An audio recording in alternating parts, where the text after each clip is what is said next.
Find out why Colorado Governor John Hickenlooper called a Pagosa Springs geothermal project the gift that keeps on giving.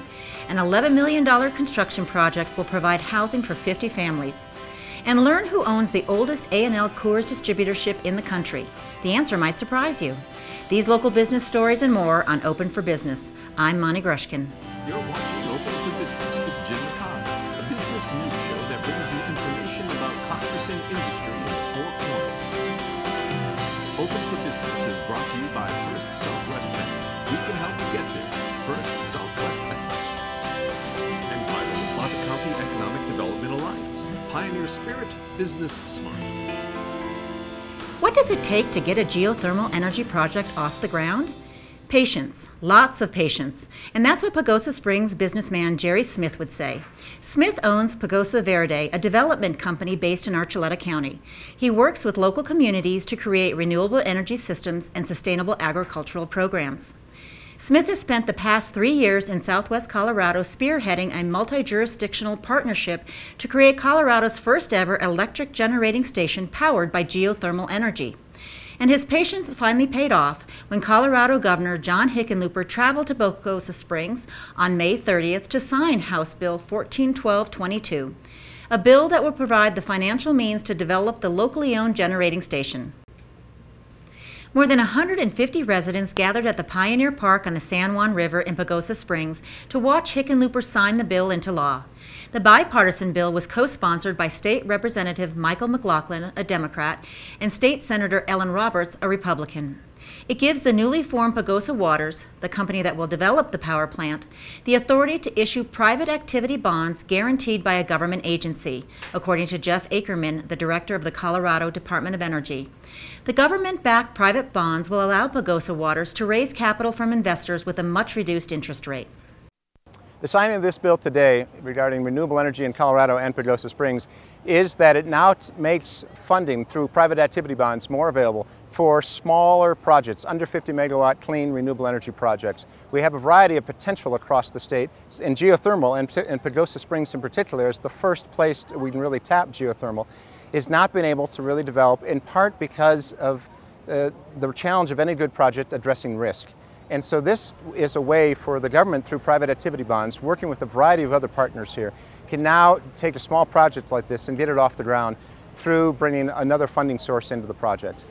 Using the geothermally heated waters of the Pagosa Springs aquifer for more than relaxing in a bath isn't a new idea. In fact, the U.S. Department of Energy awarded the town of Pagosa Springs and Archuleta County a hefty multi-million-dollar grant in the early 1980s to build geothermal heating systems for city and county buildings. A few years ago, the community built 2 geothermal greenhouses adjacent to the Pagosa Springs Middle School to demonstrate other economic uses for Pagosa's hot water. However, generating electrical power is a lot more complicated than building hot water pipes or greenhouses. That's because it's significantly more expensive and much riskier to invest in research and exploration required to find a source of the hot water enough to run electric turbines. Nevertheless, Smith is convinced that the geothermal-powered electric plant not only would be a great source of green energy, it would also provide a huge boost to the depressed Archuleta economy. He just needed the right partners and evidence that the aquifer had the capacity to generate enough hot water for an electrical power plant. Research conducted during the past 2 summers by the Colorado School of Mines and the Imperial College of London indicates that the water is there. The next step will be to drill test wells to find the mother source for the power plant. Pagosa Verde had already raised more than $4 million for drilling and exploration through a unique and complex partnership. The town of Pagosa Springs and Archuleta County formed the Pagosa Area Geothermal Water and Power Authority and invested $130,000 in the exploration effort. The government authority is a partner with Pagosa Verde in Pagosa Waters, the limited liability corporation that will manage the project.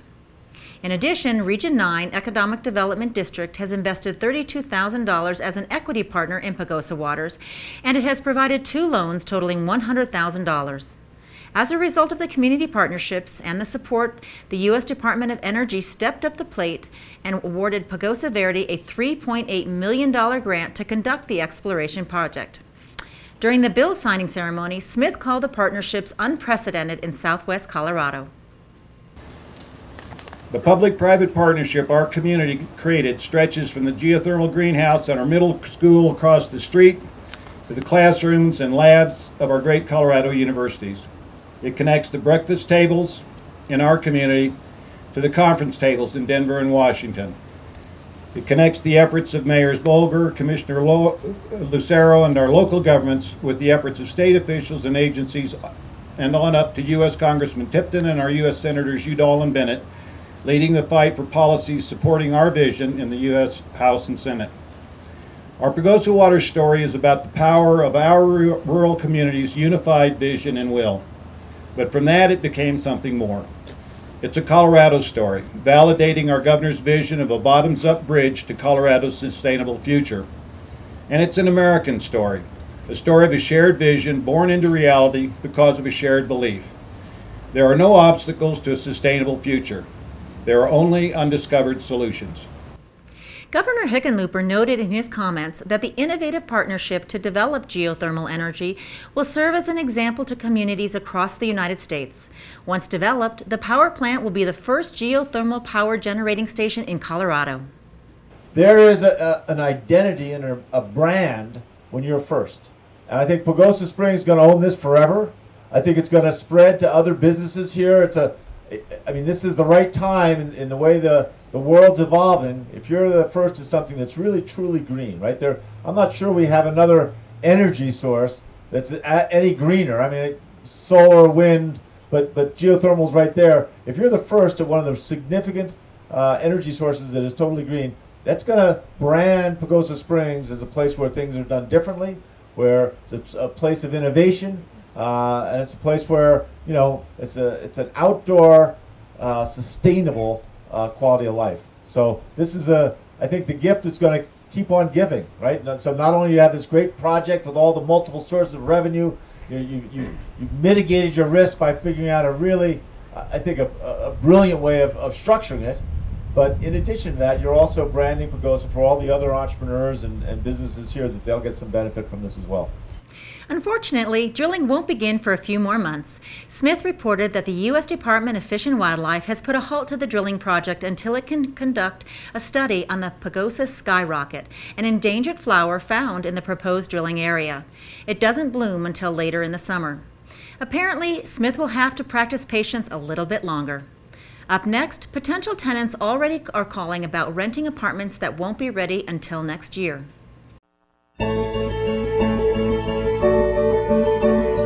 We're Randy and Micah Jackson in Alamosa, Colorado. Our business is rustic log furniture. We've been doing business since 1996, and we started out building 2x4 porch swings, and it turned into log porch swings, and now we do log furniture for pretty much any room of the home. Our business has been steadily growing over the years, and it's still continuing to grow. We ship to 40 states. We have approaching 200 retail stores that we furnish with our products, and we ship out a semi-load every other day of furniture. As we outgrew our current facility, we needed to expand dramatically. So I was meeting with the people from First Southwest Bank. They proposed, we go ahead and run the numbers on doing an expansion. They came in good, so we did it, and that's problem solved. So talking square footage wise, we've gone from a 12 by 12 tough shed to over 60,000 square feet. Given our experience with First Southwest Bank, I would definitely recommend them to other businesses. It's been great to work with someone local. Delzy's been great to work with. She's really been proactive in helping us just facilitate the process of getting the loan.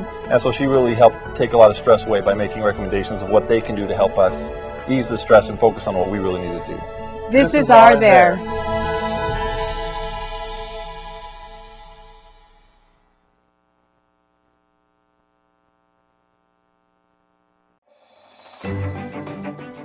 Everyone's on a budget, and we have several programs that are available that will meet those needs so that it does fit within your budget. We're family here. They like the way they're treated. They like the way we present the numbers. There is nothing under question. They know exactly what they're getting. The quality of the Honda is number one. You want to get into a car that you know you can depend on for years and years, and it's not going to break down. It's going to be what it's presented to be. This is the story of a company that has its roots in Southwest Colorado. A story about two college friends who founded a local business. of their families and the families of their staff and of generations to come. It's about the concerns we hold, the passions we share, and the bonds that unite us. We're the Wells Group. And for 3 decades, we've been proud to be a part of the Southwest Colorado community. You're watching Open for Business. I'm Monty Grushkin. Construction of 50 new apartment units with rents ranging from $500 to $800 a month is now underway. Silvera Advisors, in partnership with the La Plata Homes Fund, broke ground on May 30th on a 50-unit apartment building at the southeast corner of 32nd Street and East Animas Village Drive.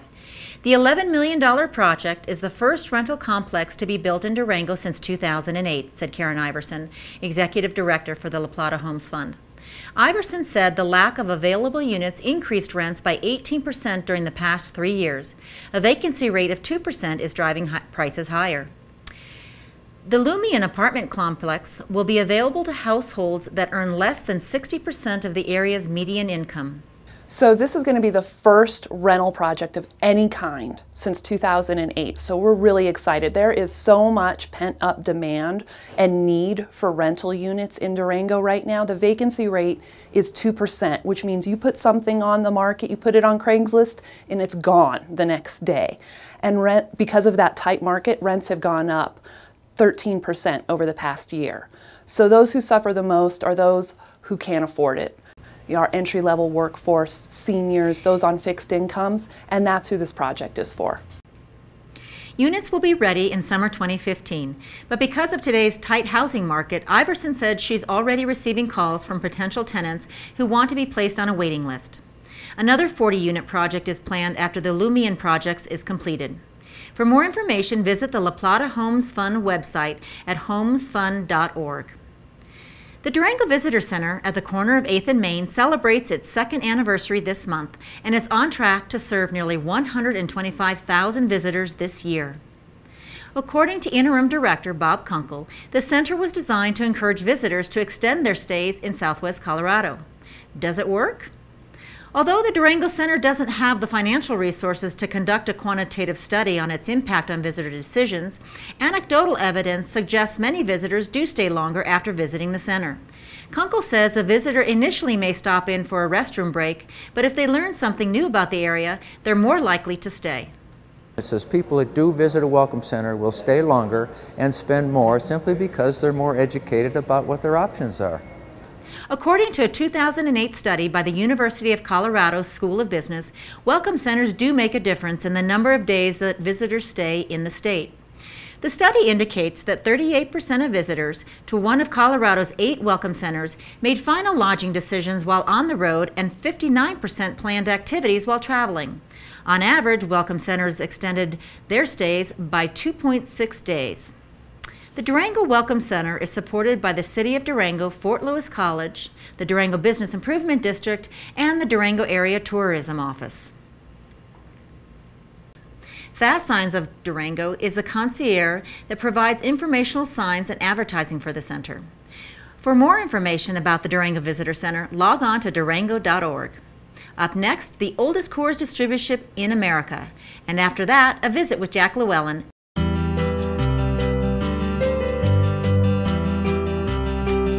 The way this school came to be is I found that there was a group of kids that were excelling in the traditional high school, but there was also a group of kids that were bright and were very disengaged from their education, and they didn't have any other options in town.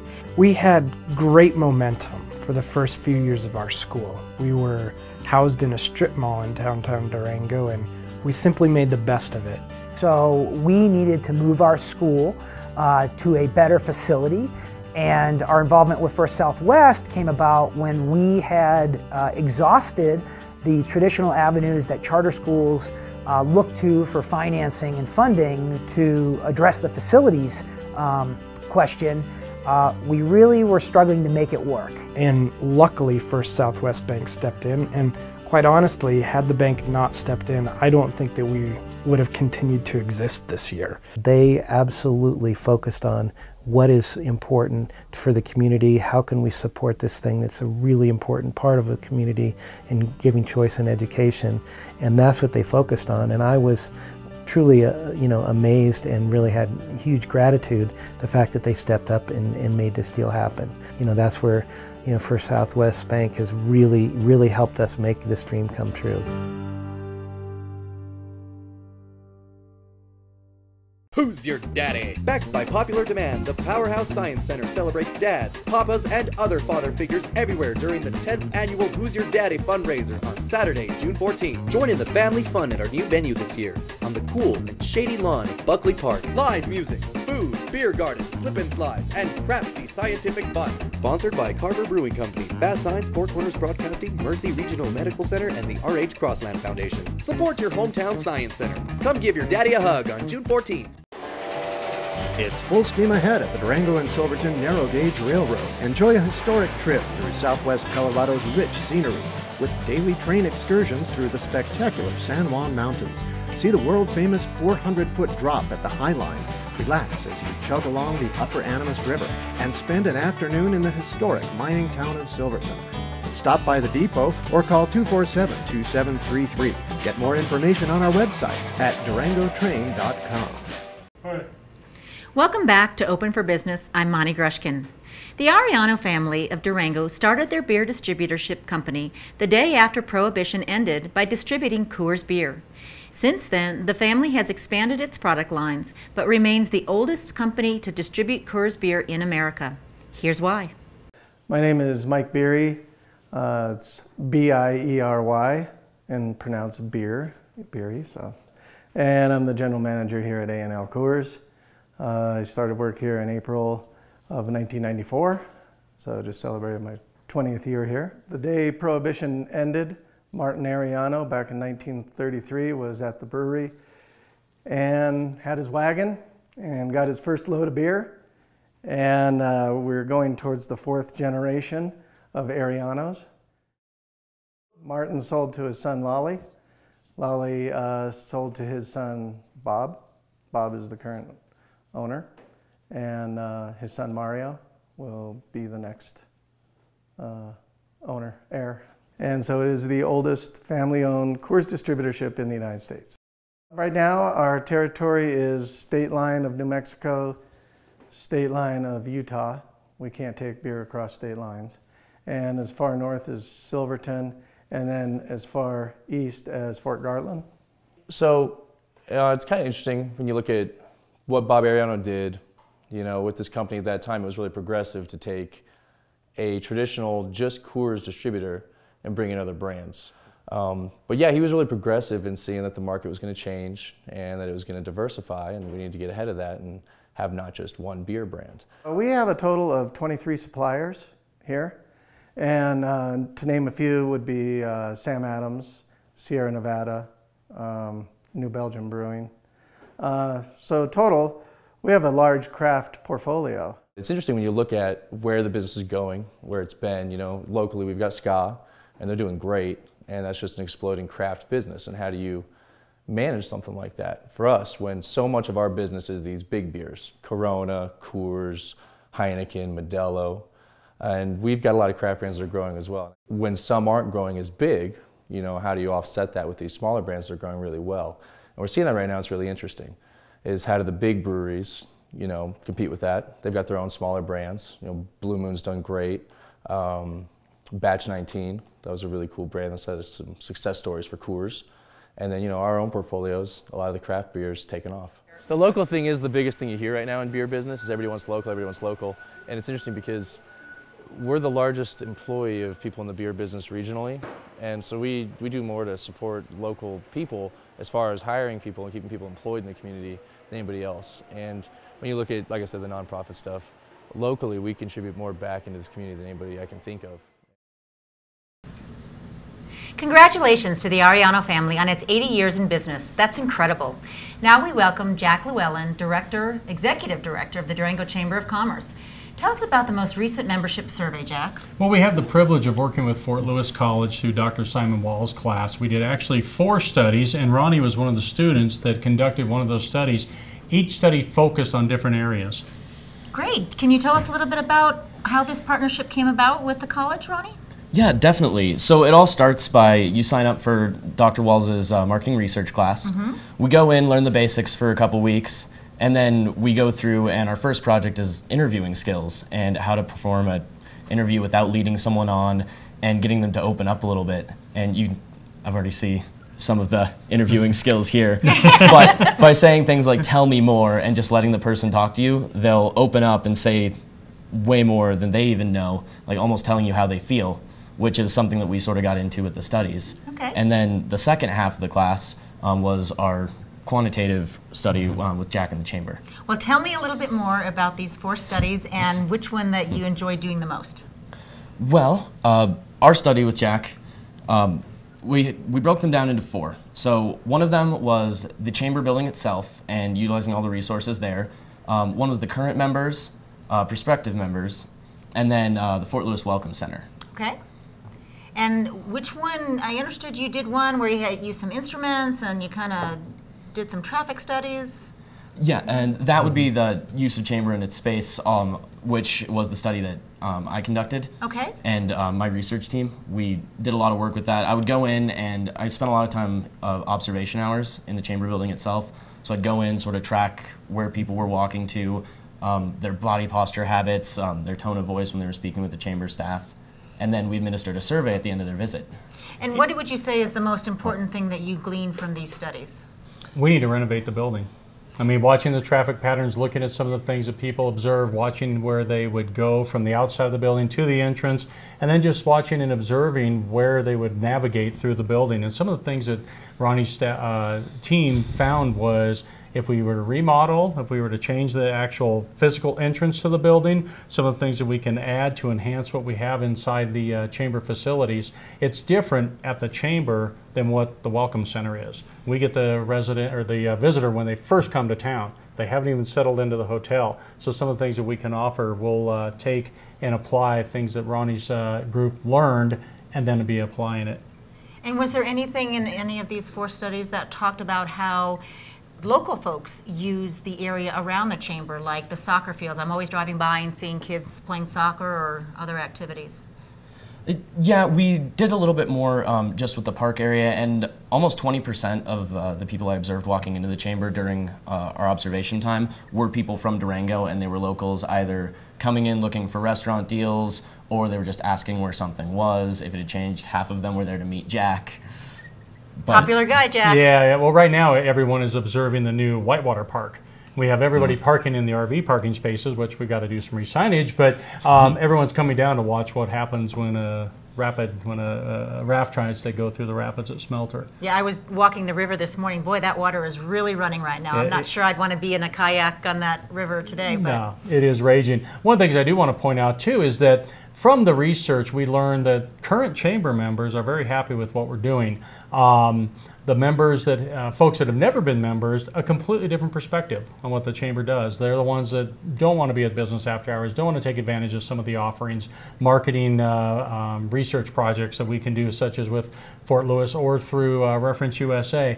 But it's interesting just to see the comparison. So we now have some information where we can go and target the non-members or folks that have never been members. We have about 800 members in the chamber. That's fantastic. So what would you say was your favorite part of doing this research? Tying it all together, once you get all the data collected and you actually get to delve into it and start analyzing, that's when you start to see the patterns, and once they start to emerge and you get your mind thinking about it, like being able to actually tell Jack, this is what we see going on, that was really beneficial for us. So it wasn't working with me. Right. Just kidding.